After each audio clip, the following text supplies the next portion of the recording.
पैसे से सब कुछ खरीद लोगे, लेकिन सच्चा प्यार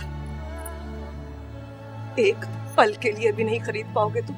ऊपर से निकला पटवारी गेमर, कुड़ कहीं और करता रहा और अंडे कहीं और देता रहा। कितने पैसे? 70 रुपए हो गए बाजी। हाय मैं मर गई।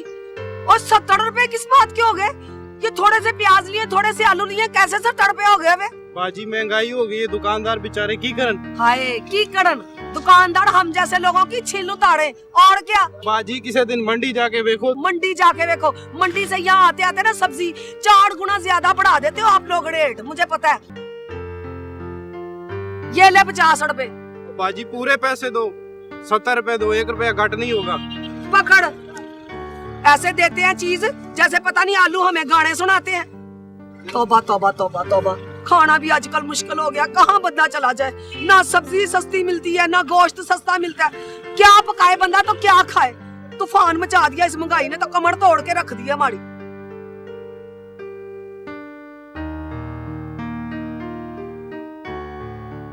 क्या दिमाग खराब हो गया इन सब्जी वाले। अस्सलाम वालेकुम खाला। वालेकुम सलाम। ओ अकेले में किससे बातें करी जा रही है? और बातें इकट्ठा करनी है, इतनी सी सब्जी लिया 70 रुपए ले लिए सब्जी वाले ने। तौबा तौबा, आजकल तो खाना ही मुश्किल हो गया। इसका मतलब है कि तुम महंगाई का रोना रो रही है। और क्या करें, हर घर में रोना पड़ा हुआ महंगाई का ही। और महंगाई का रोना छोड़ खाला, महंगाई को तो निजाम ही और है। और मैंने तुझसे कोई जरूरी बात करनी है। क्या जरूरी बात करनी है? बात सुन।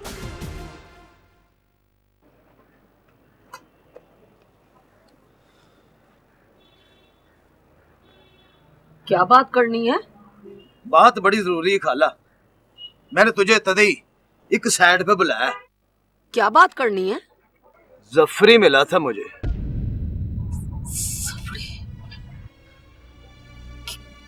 क्या कह रहा था? तुम लोगों का पता मालूम कर रहा था। तूने और तो कुछ नहीं बताया उसे? नहीं खाला, वो बस पता पूछ रहा था। उसको तो रंगी का नाम भी याद है, कहता है रंगी के घर जाना है। मैंने उसको बताया नहीं। आखिर तुम्हें तो पता है, मैं तो तुम्हारे घर का बंदा हूँ और गोगे का निजाम और है।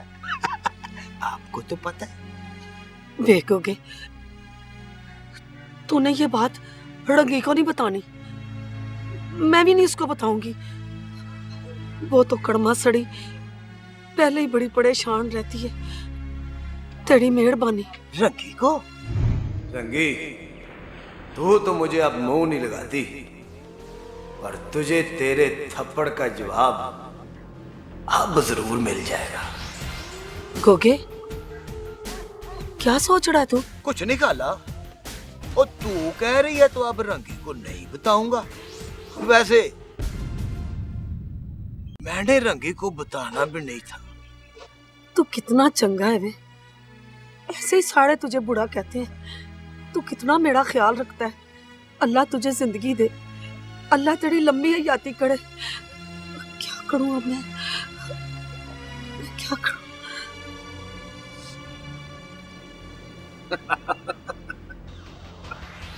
सियाने सच ही कहते हैं, काम ही ऐसा करो कि सांप भी मर जाए और लाठी भी न टूटे।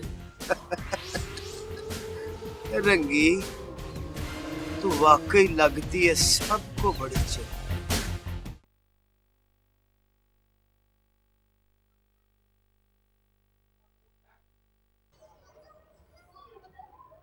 बोले पुत्र, ये मैं क्या सुन रही हूँ?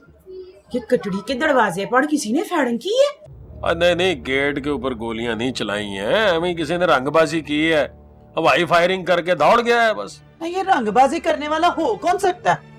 भाई पता कर रहा हूं ना, पता चल जाएगा तो सब सही हो जाएगा। देखो पुत्र, इस मोहल्ले में आज तक किसी को जुर्रत नहीं हुई इस तरह की हरकत करने की। जरूर इसके पीछे कोई ना कोई चक्कर है। बिल्कुल सही कह रही हैं आप। न घर से निकलना दुश्वार हो गया, 100 सज्जन 100 दुश्मन। ना आप थाने में इतला क्यों नहीं करते? अच्छा जी, करते हैं जी, थाने में भी इतला। वैसे ये रिपोर्टें दर्ज कराने का फायदा कोई नहीं होता। और पता चल जाएगा तो सही हो जाएगा सब, कह रहा हूं ना।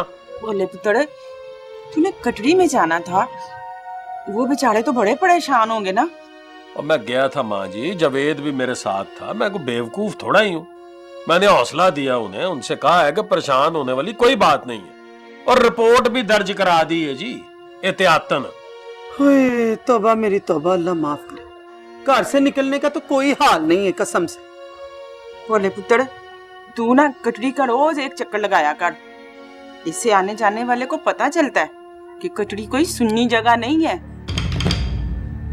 चक्कर तो मैं लगाता ही हूँ माँ जी, लगाता भी रहूंगा। पर एक बार मुझे पता चल गया कि ये रंगबाजी की किसने है, तो जो उसका असर होगा ना, उसकी आने वाली नस्लें याद रखेंगे। ये ले चली भाई, बिल्डर के कागजों की फाइल।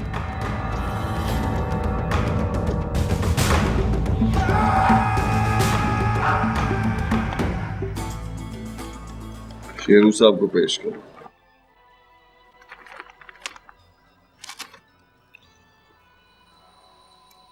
पटवारी,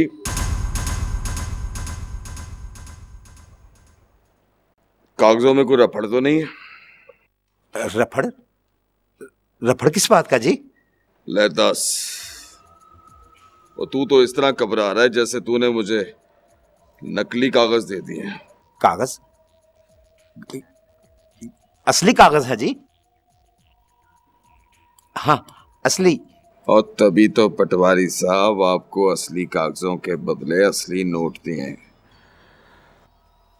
बस जरा बिल्डिंग पे कब्जा कर लूं, उसके बाद बाकी की पेमेंट भी हो जाएगी।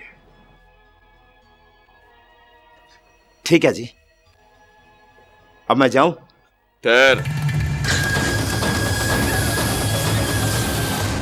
क्या हुआ?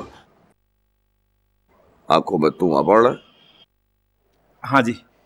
तो थोड़ा पीछे हो जा। पटवारी,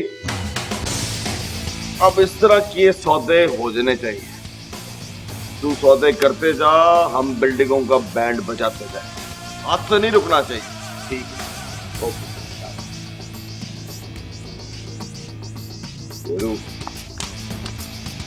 बिल्डिंग पे कब्जे की तैयारी, कल ही कब्जा करना।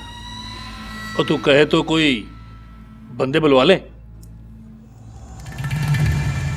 बुलवा ले। वैसे भी इस बिल्डिंग में मूसा ने लात अड़ाई हुई है, और तुझे तो पता है कि जब कब्जा करना हो तो कुछ भी हो सकता। तो मूसा कौन सा मुंह से आग निकालता है? बिल्डिंग के कागज तो हमारे पास है, हमने सिर्फ कब्जा ही करना है, और जैसे कब्जा होगा अगले दिन ही सौदा लगा दो। वैसे चेन्नई एक दो गाहक मेरे जहन में है, लेकिन वो कल कालिया एक गाहक के बारे में बता रहा था। ठीक है, कालिया से सौदा डन कर। समझ, सौदा हो गया। बैंड बजा दो लाहौर शहर में बिल्डिंगों का, शीशा करते हैं आपका, शीशा।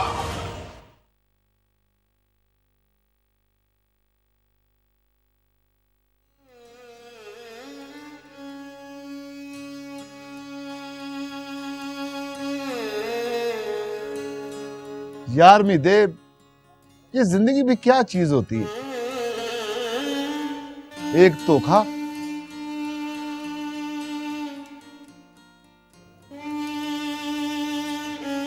जिसको भी देखा उसी को मुखलिस पाया। बहुत फरेब दी मेरी निगाह ने मुझे। जिसने ना है उसने चले ही जाना है। जाने वाले को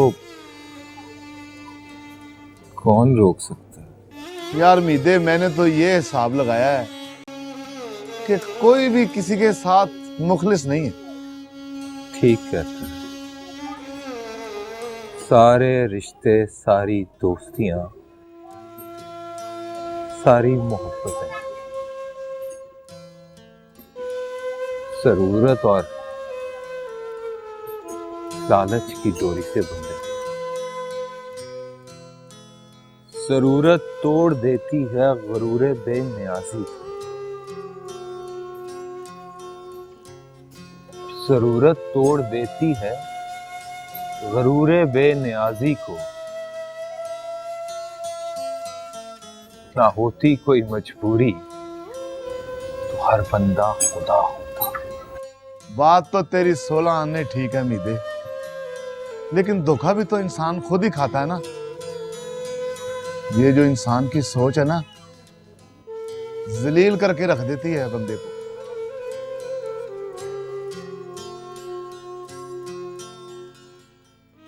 तेरे बारे में जब सोचा नहीं था, मैं तन्हा था मगर इतना नहीं था। छोड़ यार मीदे इन सारी बातों को यार, आज दोनों जाकर कहीं गम बुलाते हैं। चल सोचने का कोई फायदा नहीं है, आ मेरे साथ उठ यार, आ चलें।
शिकार भी एक, शिकारी भी एक। अब आएगा खेल का मजा।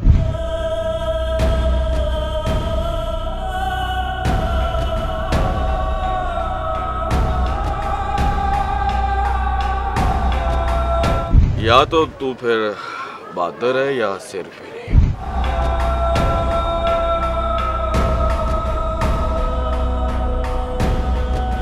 कि चन्नी तुझे इज्जत दे रहा है। कहां राजा किशन और कहां गंगू तेलू।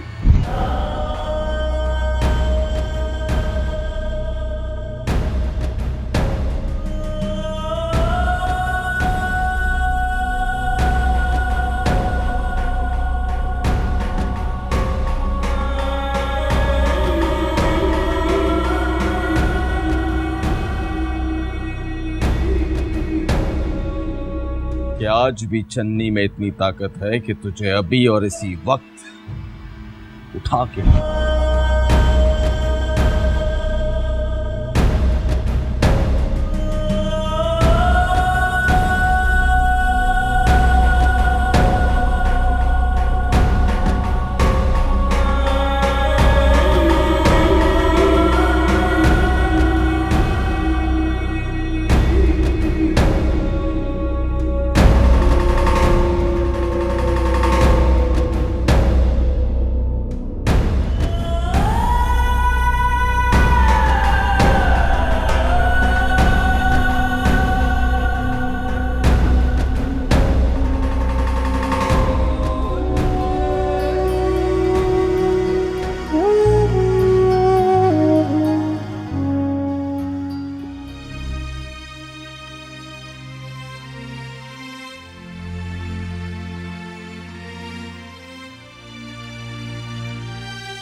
मैं क्या जी एक बात कहूं?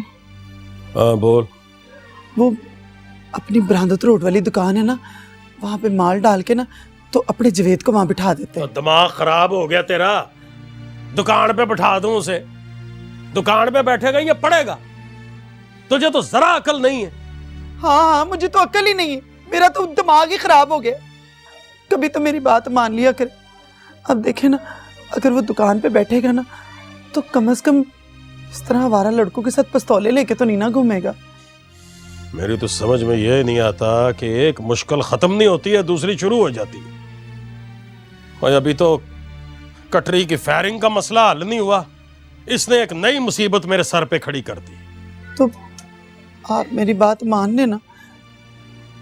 रब की सौ, ये सोच सोच के ना मेरा दिल डूबता रहता है कि आज उसने किसी पे पिस्तौल तानी है, अल्लाह ना करे कल को उस पे कोई पिस्तौल तान ले। ओए रहन दे, तू रहन दे। भोले के पुत्र के ऊपर कोई एवं ही पिस्तौल नहीं तान सकता, ना किसी की इतनी मजाल है। पर तेरे पुत्र के साथ मुझे दो टोक बात करनी होगी।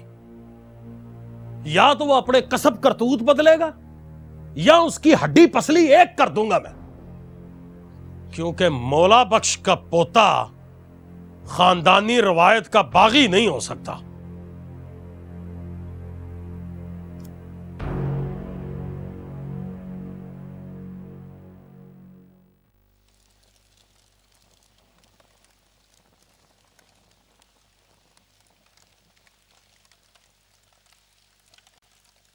मूसा तो इस वक्त मिठाइयां बांट रहा हूं। एक फाइल दिखाकर चन्नी को चित कर दिया। मूसा, शायद तू जानता नहीं है कि बेइज्जती से बड़ा जख्म और कोई नहीं। सारी गेम पटवारी ने डाली है चन्नी भाई। पहले हमसे माल खाया और हमें कब्जा करवाया, फिर मूसा से माल खा के उसको असली कागज दे दिए। यानी पटवारी ने दोनों हाथों से माल खाया है। और पूरा लॉर्ड सैल जानता है कि जिसने भी चन्नी से गद्दारी की कुत्ते की मौत मरा। पर मेरी समझ में एक बात नहीं आती, इस कुत्ते में इतनी हिम्मत कहां से आ गई कि चन्नी से गद्दारी करे। पटवारी, तू तो क्या? उस बेगैरत पटवारी ने मूसा की छत्र छाया में जाके ये सोच लिया होगा कि अब उसको कोई खतरा नहीं। पटवारी शायद भूल गया है, हम गद्दारों को पाताल से भी खींच निकालते हैं। सारी बातें छोड़ो भाई, आज मूसा का दाव लग गया है, कल हमारा लग जाएगा। आगे बताओ, इस पटवारी के साथ क्या करना है? वही सलूक करना है तो शेर की कछार में घुसने वाले के साथ शेर करता है। शीशा करते हैं उनका, शीशा। अब क्या करना है पहलवान जी? उससे ले सारी बिल्डिंगें और प्लॉट बेचने का बंदोबस्त करो जो हमारे कब्जे में है। ये क्या कह रहे हैं भगवान जी? जाने के सब कुछ बेचने का? सब कुछ नहीं, सिर्फ वो बेचने का बंदोबस्त करो जो रोले वाले हैं। रोले वाले सौदे बेचने में थोड़ा टाइम तो लगेगा ना पहलवान जी। उससे ले जितनी जल्दी हो सके ये सौदे निपटा दो, क्योंकि मैं नए थानेदार के मुंह नहीं लगना चाहता। ये चन्नी वाली बिल्डिंग का क्या करना है भगवान जी?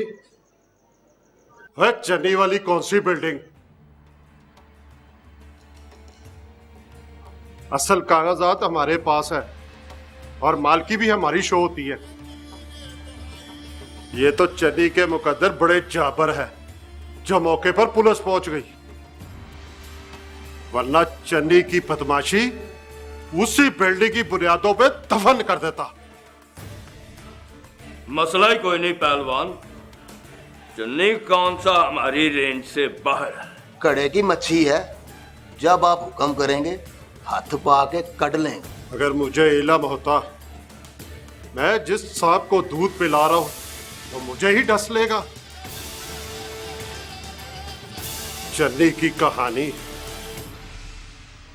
पार्टी चौक में ही खत्म कर देता।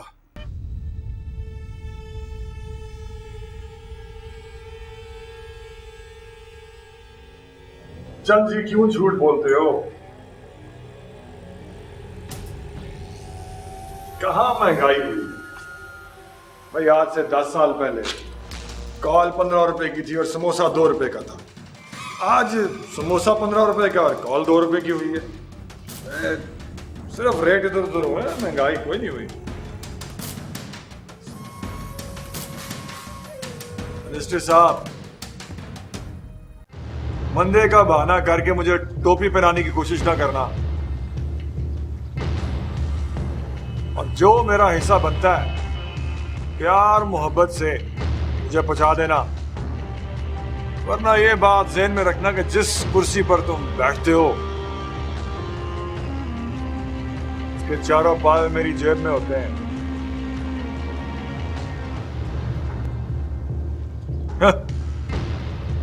वजह मिनिस्टर दीवान भाई को टोपी कराने चला था। सर जी, आपका मुजरिम वाली जिसने आपके साथ गद्दारी की अब माफी मांगना चाहता है।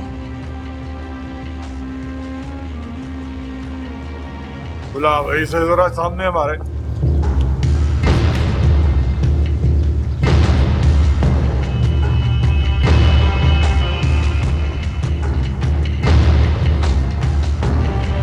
हाँ भाई चल, अब तू मुझे ये बता कि तुझे कितनी गोलियां मारूं और किधर किधर मारूं। खुदा के वास्ते आखिरी दफा माफ कर दो, तुम्हारे गलती नहीं होगी। ना ना, गलती नहीं, गद्दारी। गलती की तो माफी होती है चांद। माफी दे दो, माफी दे दो भाई, माफी दे दो। देख भाई, तू खुद सोच, 4 साल से तू मेरे साथ काम कर रहा है, तेरी हर चीज का मैंने ख्याल रखा, लेकिन मुझ मासूम को क्या पता था कि जिस सांप को मैं दूध पिला रहा हूं वही एक दिन मुझे काट लेगा। माफी दे दो, माफी दे दो भाई, माफी दे दो। गद्दार की सजा दीवान भाई की अदालत में सिर्फ मौत है, मौत। माफी दे दो।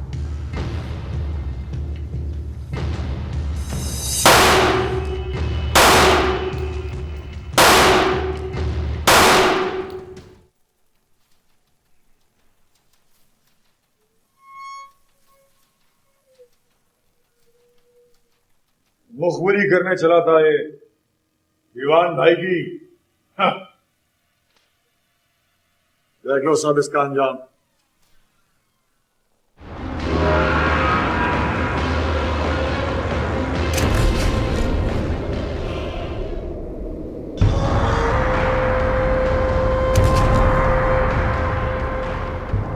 इस गद्दार की लाश को उठा के कूड़े के ढेर में फेंक दो।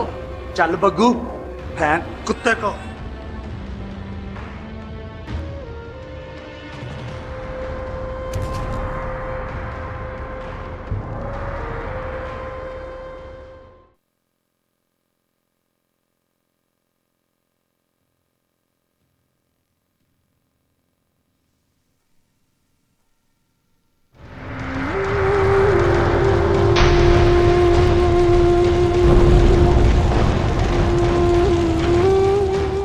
मुराद, तुम? ये वाकई तुम हो मुराद? बड़ा सरप्राइज यार, मुझे यकीन नहीं हो रहा कि जिंदगी को बेकीमत समझने वाले को आज जिंदगी की कीमत का एहसास कैसे हो गया। अच्छा दिन इंसान को खुशी दे और बुरा दिन इंसान को तजुर्बा। जहां पे हर इंसान के साथ कोई ना कोई ट्रेजेडी, मेरे साथ भी, कि जब मुझे लगता था कि मैं जीत जाऊंगा तभी मैं हार जाता था। और जब मैं ये समझता था कि मैं हार जाऊंगा, तभी मैं जीत जाता। ये तब्दीली जो तुम देख रहे हो, ये उसी हार और जीत का नतीजा। तुम जो भी कहो मुराद, मुझे खुशी इस बात की है कि शेर और अदब की दुनिया का एक बड़ा नाम मुराद आज फिर जिंदा हो गया है। इसका मतलब है कि मुराद के कदरदान वो कलाम भी सुन सकेंगे जो मुराद के अलावा कोई और अपनी कलम से कागज पर नहीं उतार सकता। मैं कोशिश कर कि मैं उन सब की तवक्को पर पूरा उतरूं, क्योंकि लोग जिस मीदे को जानते थे वो मर चुका।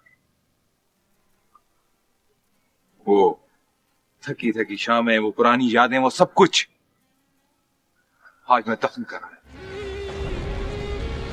और वो आज जल्द अपने चाहने वालों के सारे शिकवे गिले खत्म करने की कोशिश कर रहा है। क्यों नहीं मुराद, अब मोहब्बत का रिश्ता जुड़ ही जाना चाहिए। वैसे तो मुराद तुम एक वकील भी हो। ये अलग बात है कि आज तक मैंने काला कोट पहना नहीं था। Best of luck Murad. Thanks a lot.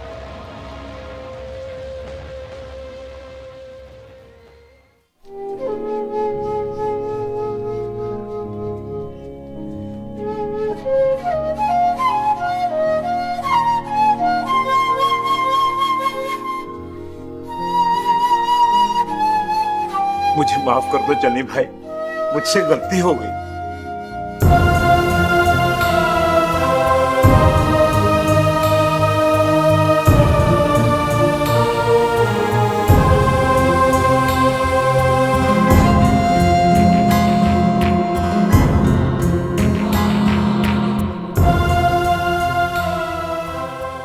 पटवारी साहब,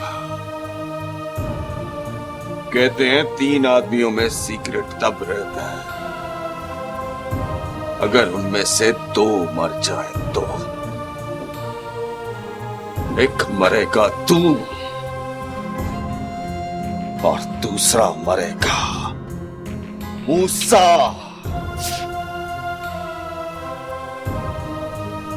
मुझसे गलती हो गई, मुझे माफ कर दो खुदा के लिए। मैंने ये जानबूझकर नहीं किया। मुझे तो मूसा के बंदे उठाकर ले गए। भाई पटवारी,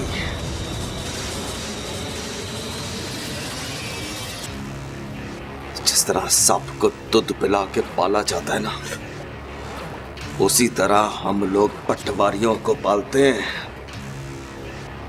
इसलिए नहीं कि वक्त आने पर हमें ही टंग मारे सारे। खुदा के लिए मुझे माफ कर दो, आइंदा ऐसी गलती नहीं होगी। वाकई ये आइंदा ऐसी गलती नहीं करेगा, क्योंकि आज के बाद तू जिंदा नहीं रहेगा। मुझे एक मौका दे दो, खुदा के वास्ते, मेरे छोटे छोटे बच्चे हैं। मुझे एक मौका दे दो चन्नी भाई, एक मौका। चल दिया, तुझे मौका दिया। तू भी क्या याद रखेगा कि चन्नी ने मरने से पहले तुझे कोई मौका नहीं दिया था। तेरे साथ एक खेल खेलते हैं। इस खेल में सिर्फ 2 ऑप्शन है, जिंदगी या फिर मौत।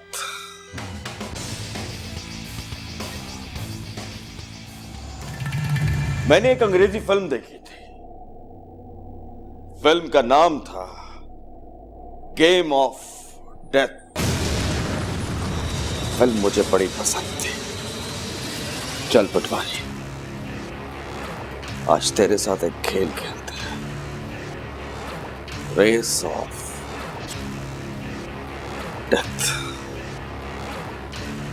देखते हैं तेरी किस्मत तुझे क्या देती है, जिंदगी या फिर मौत।